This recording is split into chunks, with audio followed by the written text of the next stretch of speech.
Assalamualaikum warahmatullahi wabarakatuh. Bertemu lagi dengan saya.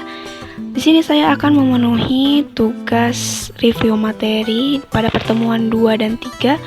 Pertemuan kedua mengenai kebudayaan, unsur kebudayaan, dan nilai budaya dalam masyarakat.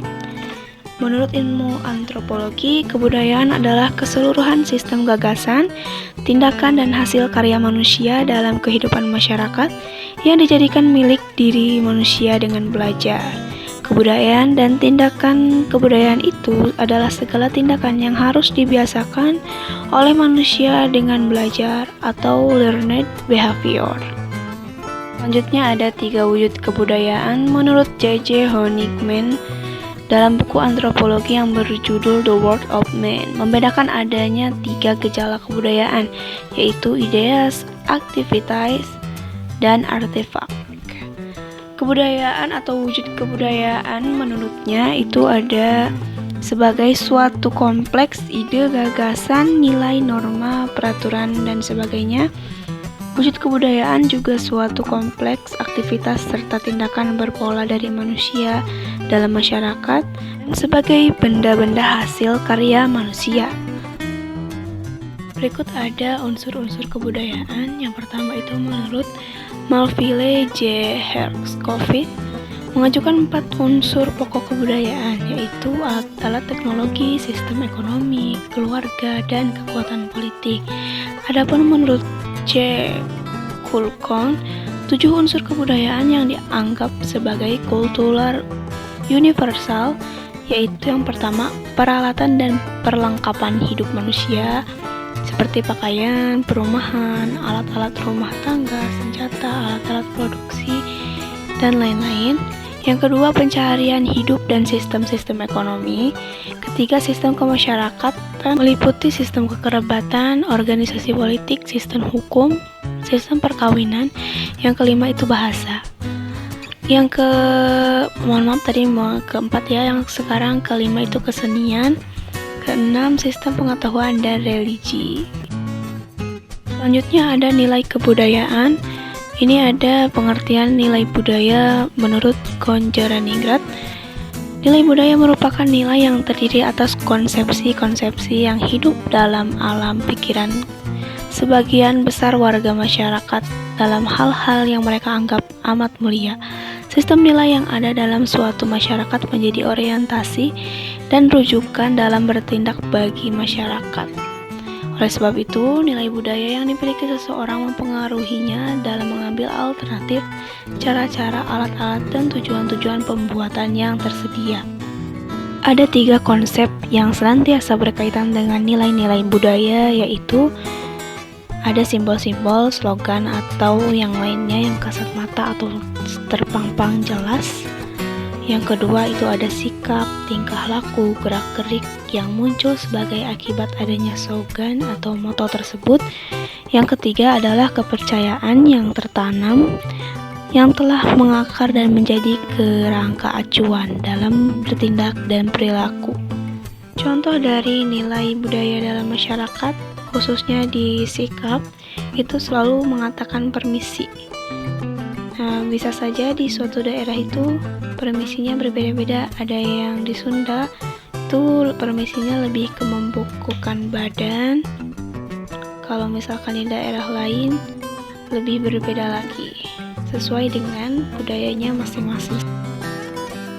Selanjutnya ada konsep makan dari sudut budaya. Pengaruh budaya terhadap pola makan. Sebelumnya, apa sih itu makan? Menurut Wahyu Salpana, makan adalah sebuah proses yang penting bagi tubuh. Dengan makan kita mendapatkan nutrisi sekaligus energi yang dibutuhkan untuk mempertahankan hidup. Sedangkan pola makan adalah suatu cara atau usaha dalam pengaturan jumlah dan jenis makanan dengan informasi gambaran dengan meliputi mempertahankan kesehatan, status nutrisi, mencegah dan membantu kesembuhan penyakit. Itu menurut Depkes RI tahun 2009. Lalu apa saja sih komponen-komponen pola makan? Yang pertama itu ada jenis makan, frekuensi makan, jumlah makan. Lalu ada faktor-faktor yang mempengaruhi pola makan. Yang pertama itu ada faktor ekonomi. Contohnya, ketika kita berada dalam ekonomi yang mapan, maka jenis makanan yang kita dapatkan itu akan lebih bagus dan berkualitas. Tentunya nilai gizinya juga akan lebih tinggi dibanding dengan status ekonomi yang rendah. Cenderung jenis makanannya itu biasa saja, mengandung nilai gizi yang standar, tidak lebih, bahkan kekurangan nutrisi atau malnutrisi. Selanjutnya ada faktor sosio-budaya. Faktor sosio-budaya itu mempengaruhi pola makan dikarenakan di setiap budaya itu mengajarkan kebiasaan-kebiasaan masing-masing. Contohnya saja ada budaya di mana ketika orang tua atau kepala keluarga itu harus lebih banyak makannya, porsi makannya dibandingkan ibu dan anak. Hal jika dilihat dari kebutuhan nutrisi yang dibutuhkan, anak-anak itu lebih butuh banyak nutrisi karena untuk membantu proses pertumbuhan anak-anak. Tetapi karena faktor sosio budaya itu bisa menjadi permasalahan dikarenakan ada kebudayaan di mana kepala keluarga harus mendapatkan jumlah makan atau frekuensi makan yang banyak. Selanjutnya ada faktor pendidikan. Faktor pendidikan ini sangat mempengaruhi pola makan. Contohnya adalah ketika seseorang pendidikannya tinggi, maka dia akan tahu apa saja sih jenis-jenis makanan yang baik untuk tubuh, terus bagaimana frekuensi makan yang baik dan juga jumlah makan yang baik atau yang pas buat porsi ideal tubuh. Lalu ketika pendidikannya rendah atau kurangnya pendidikan gizi, maka kemungkinan orang tersebut akan terjangkit atau terkena malnutrisi. Selanjutnya ada faktor lingkungan dan kebiasaan. Faktor lingkungan itu dapat dipengaruhi oleh faktor teknologi yang mana dapat mempengaruhi pola makan. Misalnya cenderung memakan atau jenis makanannya itu lebih ke yang instan.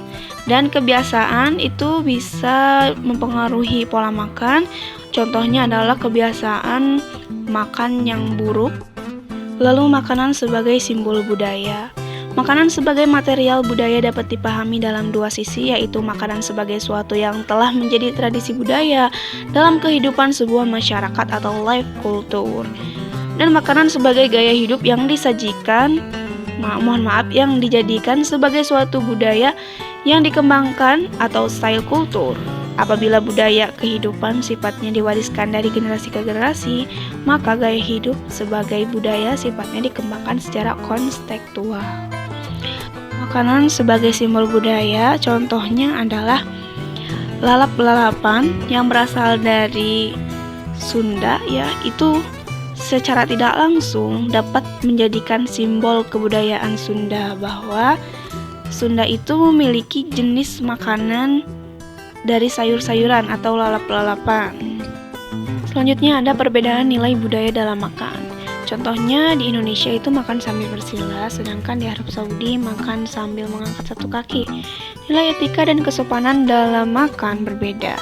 Sesuai dengan budayanya, ada kalanya sesuatu yang dianggap sopan di suatu budaya dianggap sebaliknya di budaya lain. Yang dianggap biasa di suatu budaya dianggap tidak sopan di budaya lain. Adanya perbedaan suhu iklim cara pandang bagi bangsa berpengaruh terhadap budaya termasuk makan. Di beberapa bagian Eropa dan Amerika, minum bir dianggap sebagai menghangatkan badan. Negara Arab yang banyak terdapat daging kambing dan onta, daging kambing menjadi lauk yang paling dominan.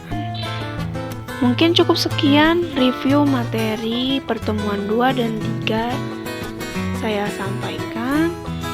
Apabila ada salah kata atau kurangnya materi atau kurang jelasnya suara yang saya sampaikan, mohon maaf. Ditutup billahi taufiq wal hidayah. Wassalamualaikum warahmatullahi wabarakatuh.